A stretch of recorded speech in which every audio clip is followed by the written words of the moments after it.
Hi Leo, Sun, Moon and Rising, welcome to your eclipse reading.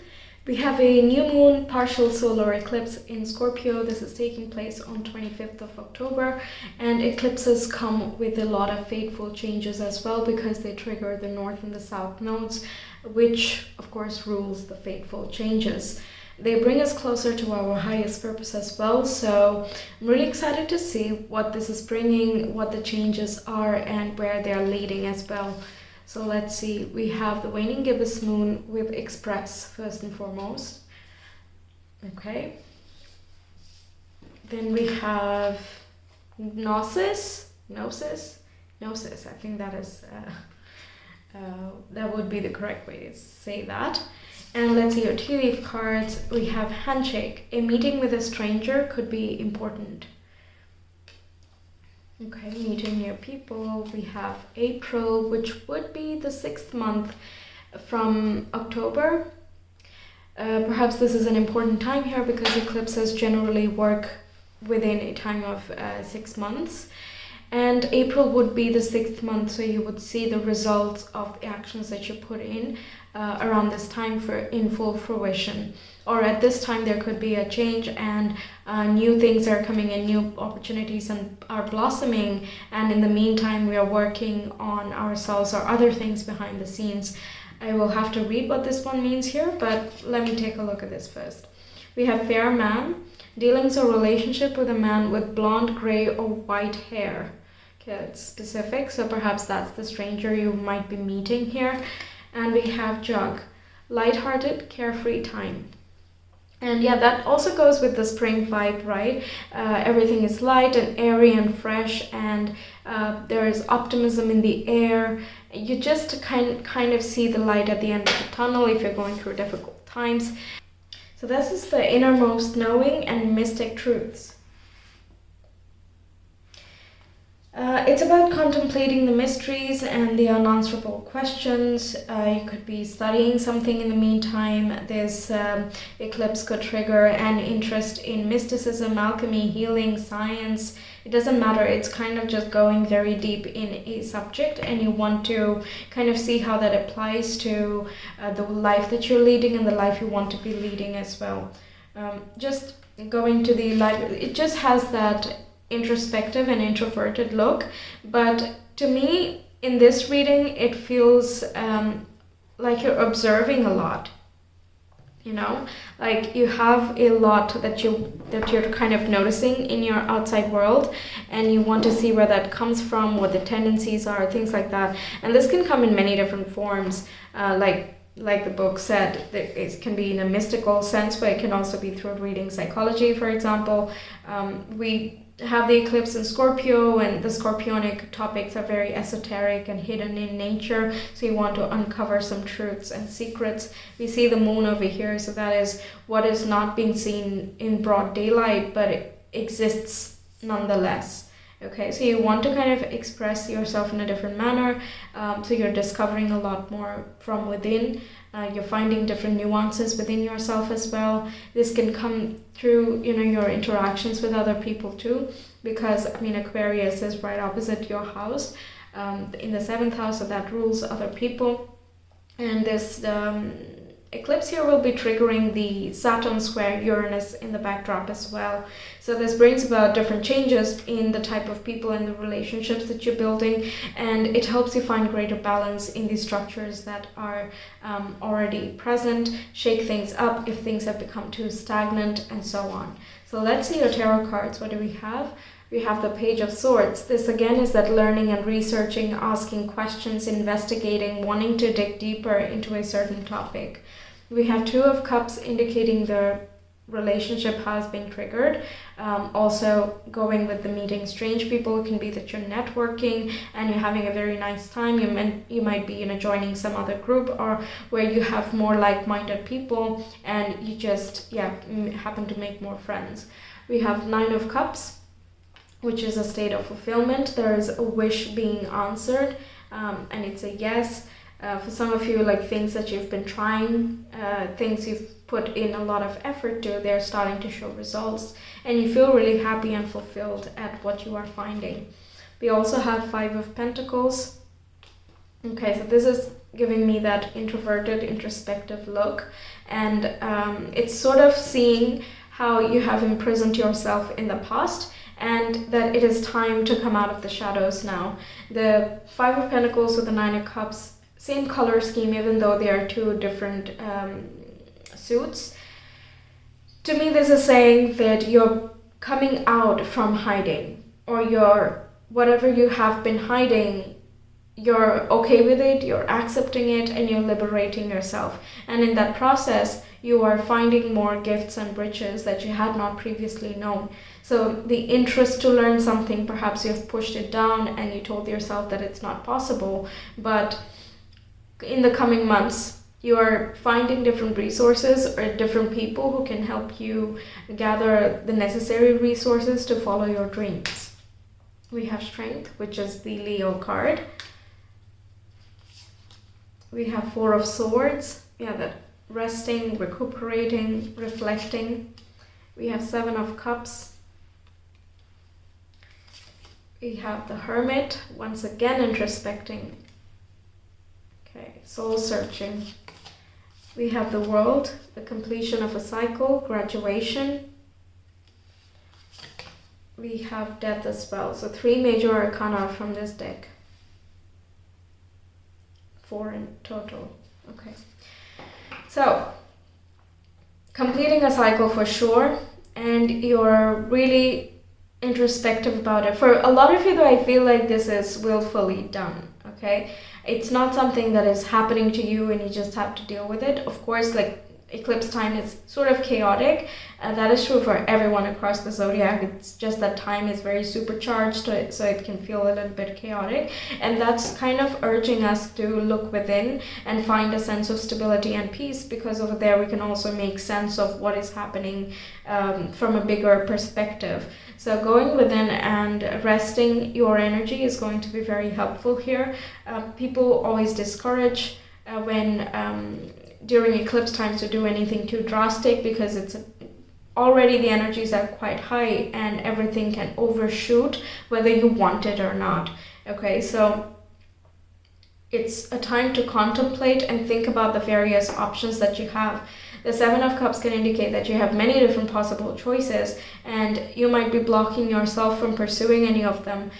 This Five of Pentacles is also staying in one place and saying that it's not possible, even though the keys to your success are in your hands. Strength card is as well calming down the inner desires. I'm kind of looking at how you want to be roaring, you want to be outside, and you want to be doing things. But that side of you, the wild side, is usually repressed here, and in this eclipse time that is coming out. Conversely, another interpretation would be that you are channeling that inner strength, you're channeling the desires you have, and you're willfully creating changes in a constructive, meaningful manner. That would be the higher vibe of everything that I'm seeing here. So you're talking to people, you're networking, you're trying to figure out how you can get something done, how you can get the correct resources and find the right location, find the right information, so on and so forth, in order to pursue those dreams. But you're not rushing in any manner, you're not desperate about it, you're not rushing to anything, you don't have heavy expectations, you just have a very clear idea what you want, and you're willing to make it happen, even if it takes time or effort or both. Okay, then we have you, the Muse. This is the Empress energy. Okay, and the Lotus here is the corresponding to the crown chakra, which relates with wisdom and enlightenment and higher guidance being present at this time. Yeah. It can be for some of you that you want to travel abroad to study something, to gain a higher education, and you have to kind of talk to people to figure out how you can make that happen as well. It doesn't necessarily have to be study, it can be just up-leveling your skills or finding some other job to create another routine, things of that nature. But whatever these changes are, it's kind of building you towards a place of greater beauty and appreciation towards yourself. The more you learn, the more you like yourself. And the more you appreciate your relationships. There is more harmony within existing relationships, and you're able to establish new connections with other people more effortlessly. We have shape. We have enchantment.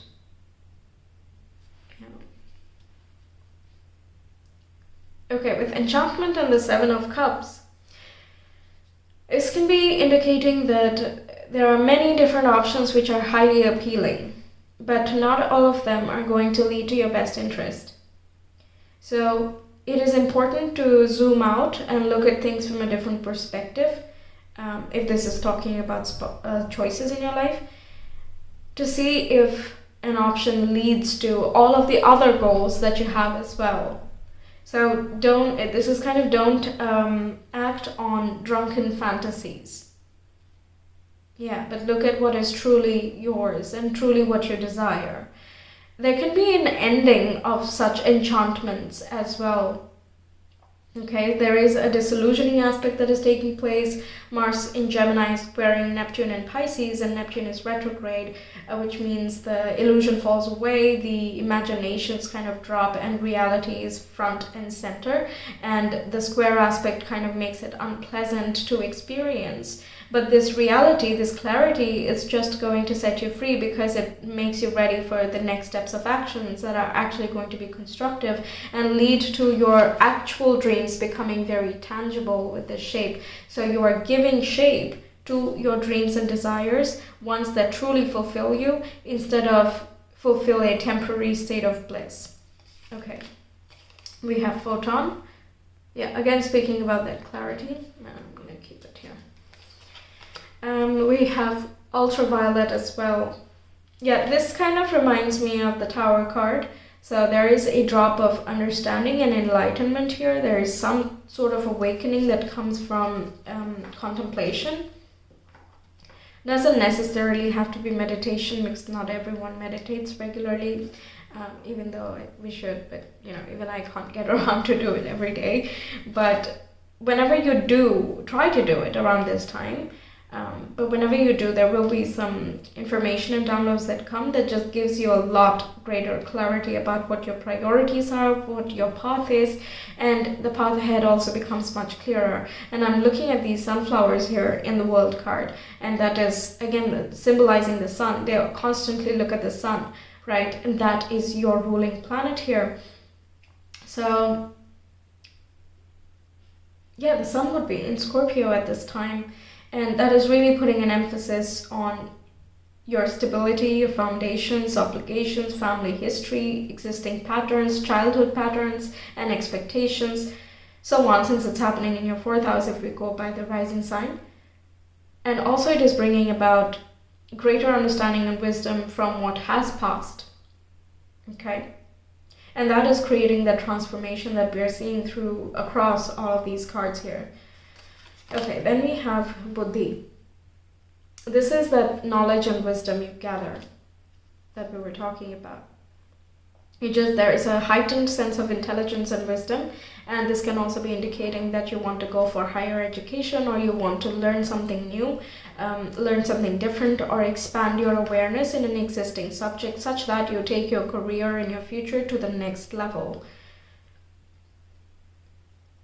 Some of you, it can also be that you are teaching and you want to learn more, perhaps social skills, and also how to be a good communicator of your ideas in order to up-level in your teaching career.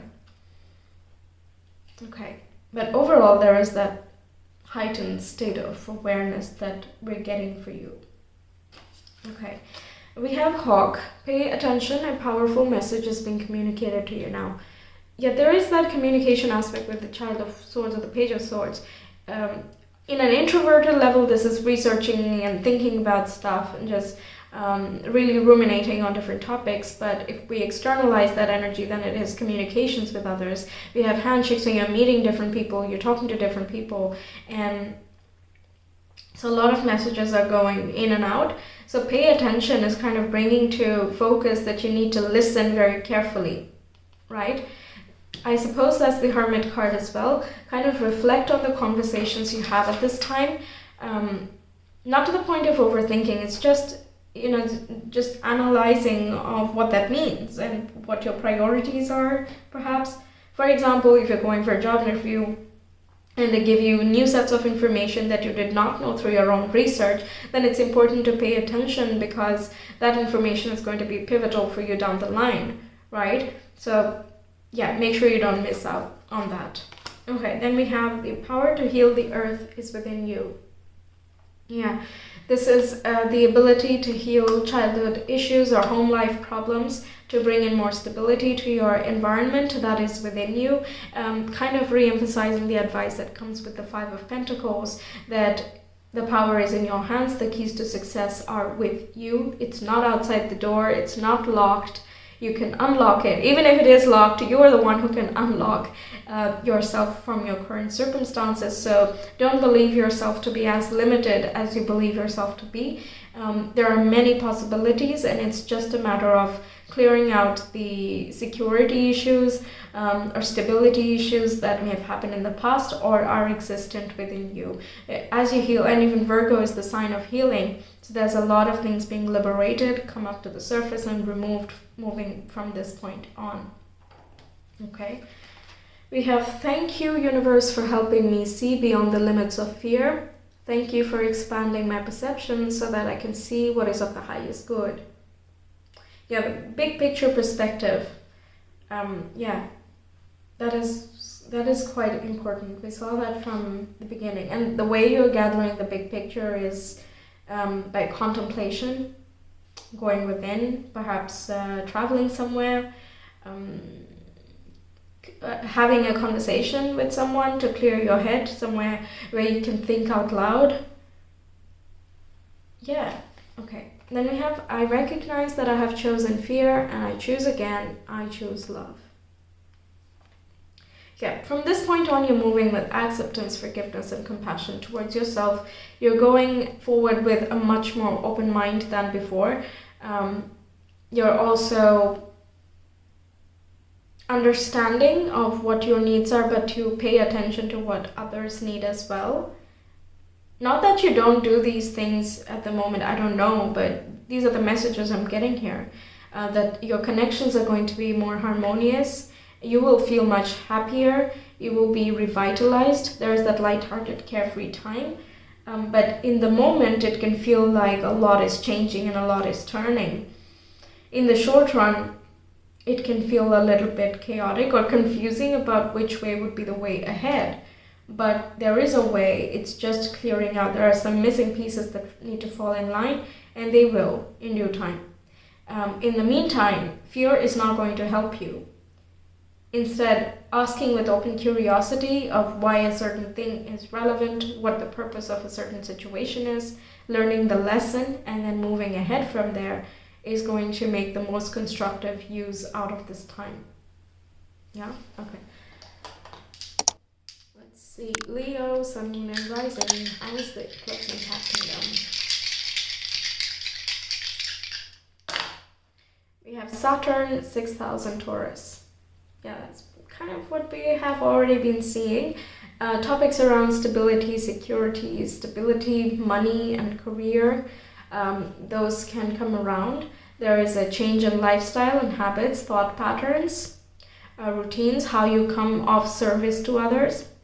Saturn can indicate hard work, its restrictions and obligations as well. So what limitations do you put around yourself? How do you limit yourself?